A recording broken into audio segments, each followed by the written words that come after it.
Hey guys, welcome back to my channel. And when I was thinking about what would be my first video to sort of get me back into making videos on this channel, um, the first thing that popped into my head was to make a video talking about some of my recent favorite reads. I would say probably over the last year or so. So I decided to pick 10 books and then one honorable mention to talk about to you guys today. And again, it's been a really long time since I made a video, so I'm going to be very rusty, so bear with me, people. Just strap in and prepare for a lot of babbling. Okay, so my very first book that I want to talk about is an honorable mention, and 2018 was the year that I finally got up the courage to tackle a massive series that I've wanted to read for a long time. And I've barely made a dent in it, but I'm really enjoying what I've read so far. And so in 2018, I finally tackled the books of Robin Hobb. I don't even know how many books are in this sort of linked series. It's sort of trilogies upon trilogies upon trilogies.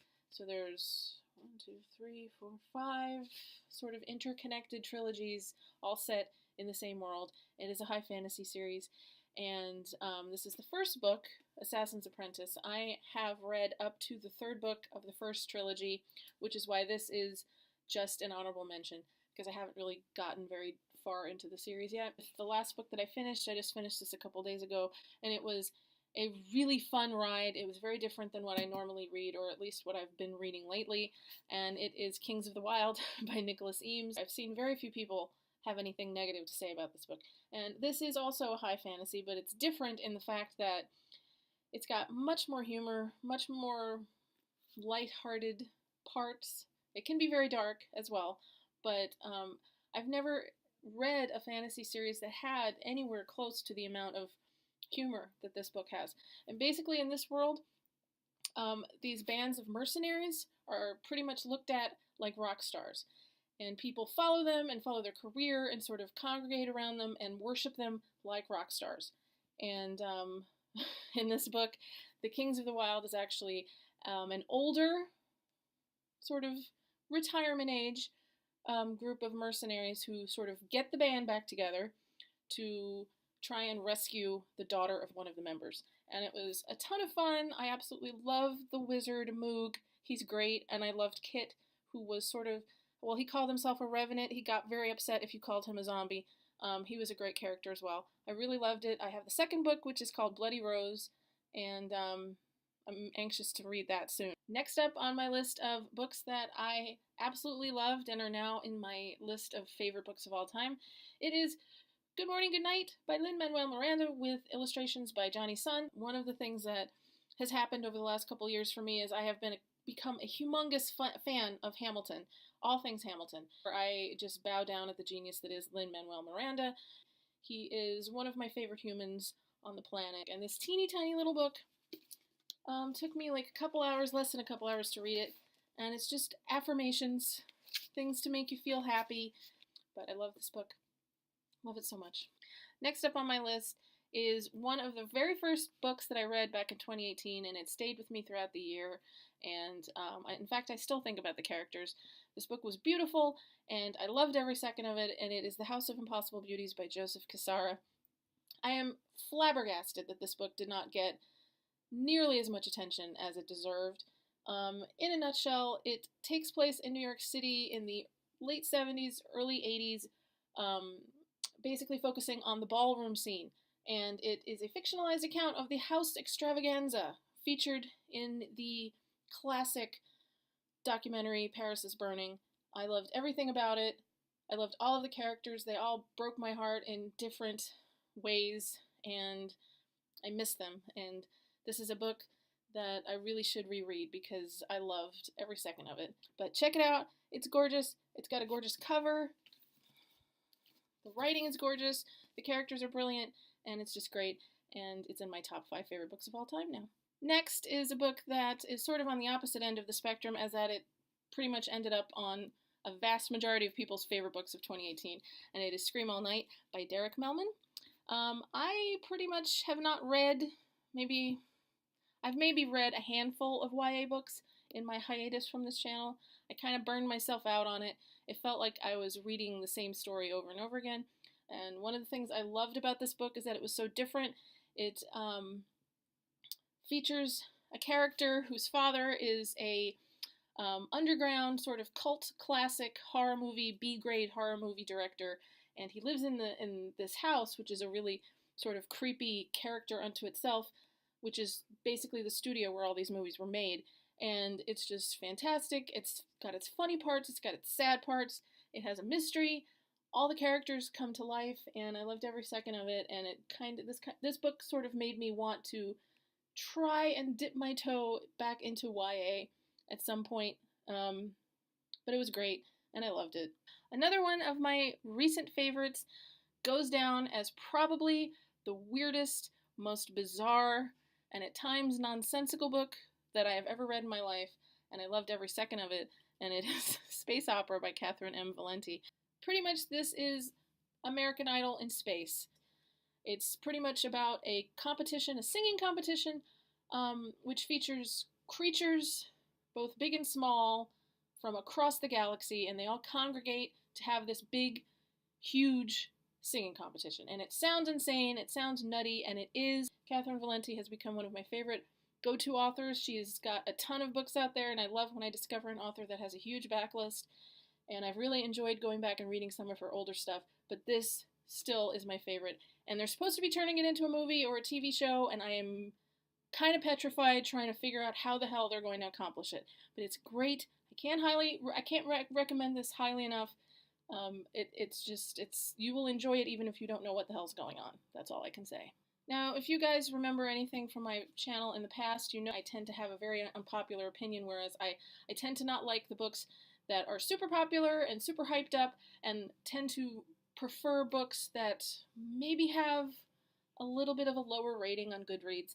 And this definitely happened with this book that I had been talking myself out of buying for a long time and just decided to go for it and read it, and I'm so happy that I did. And it is Wolf and White Van by John Darnell. I listened to the audiobook of this originally, listened to it in an afternoon, and I remember, I'll never forget, I finished it as I was making dinner, and the last 5 minutes of this book, I just had to stop what I was doing, and I was kind of leaning against the counter because I was just so overwhelmed by how powerful the ending of this book was. And I wasn't expecting how it ended. It made sense, but it was also incredibly heartbreaking and so powerful it just made me cry. Fantastic. It's one of those things where it just leaves such a huge impact on you, and you don't forget the characters, you don't forget the situations. And in fact, there are scenes in this book that I still think about that were very unsettling, and just, it left a huge impression on me. Next is another recent read that I just finished a couple weeks ago, and it is officially the first 5-star book that I have in 2019, and it is The Silent Companions by Laura Purcell. This book was pretty much perfect in my opinion. It set the tone very early on. It's a gothic, haunted ghost story type, but with many, many layers. Look at this cover. It's gorgeous, isn't it? Oh.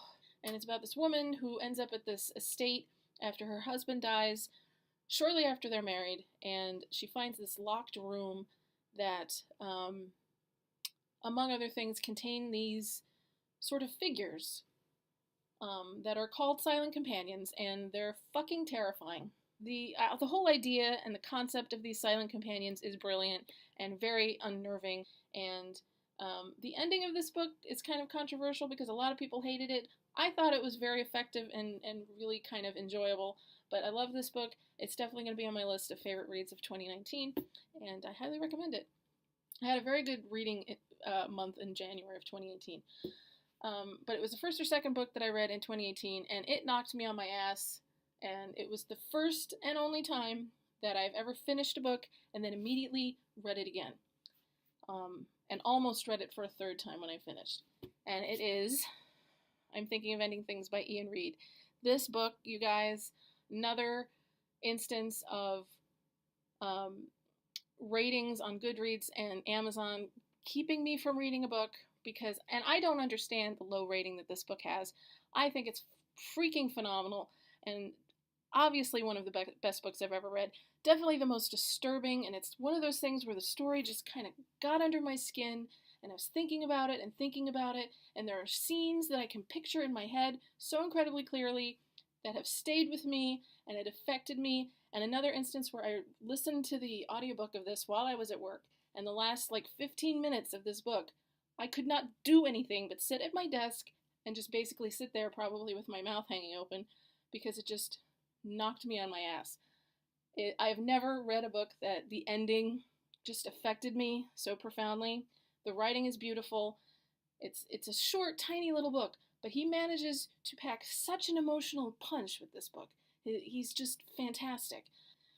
Love, love, love this book. Next is a book that I was incredibly proud of myself for finishing, because I made several attempts to try and read it and kept putting it down. I think it was partly because I was very intimidated by it, but I sort of hit my groove about 120 pages into it, and then once I did, completely fell in love with the book, fell in love with the writing and the characters, and I spent the entire month of December reading this book. This was the only book that I read the entire month, because I was trying to make it last.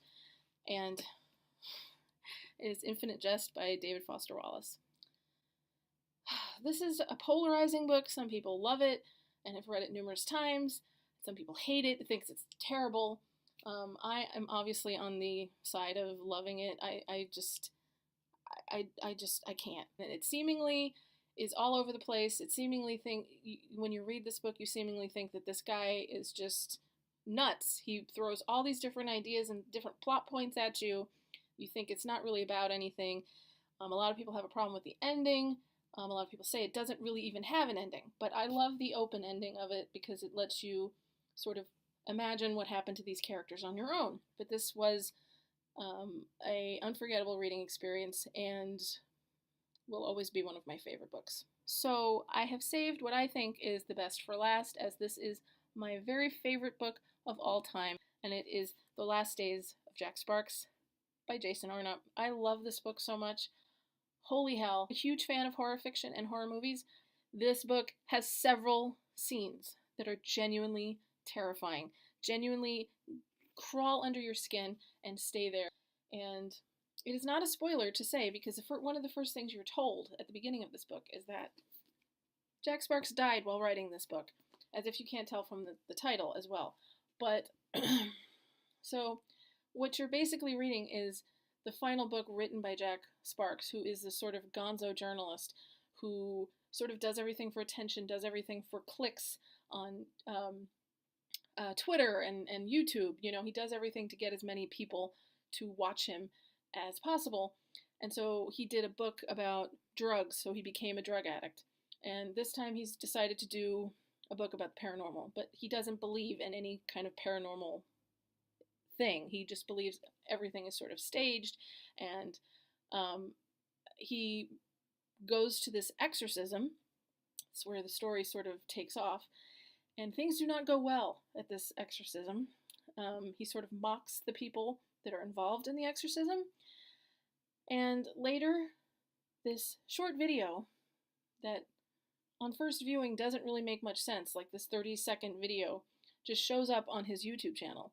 And he didn't post it, and he has no idea who posted it, and by the time he tries to investigate what's going on, it's disappeared. But people have found it and are reposting it, and it just goes viral, and everything kind of blows up. And the book is sort of his trying to figure out what's going on, trying to figure out what's going on in the video, who posted it, and what's happening in the video. And because it's sort of a posthumous book, there are people in his life who make little commentaries, who insert the little commentaries and comments and questions from the people in his life into his manuscript. And that's where the book really starts to get fun, because it has so many levels. It's not just this cheesy horror book, it's just fantastic. And I wish I could sit here and list all of the reasons why I love it so much, but take my advice. This book is amazing. That's pretty much it, you guys. One of the best parts of having this channel is interacting with all you guys, so leave me some love. Tell me what you're thinking. Tell me if you've read any of these books, if you liked them, if you hated them, whatever. And as always, happy reading, you guys. I will talk with you soon, I promise. Bye!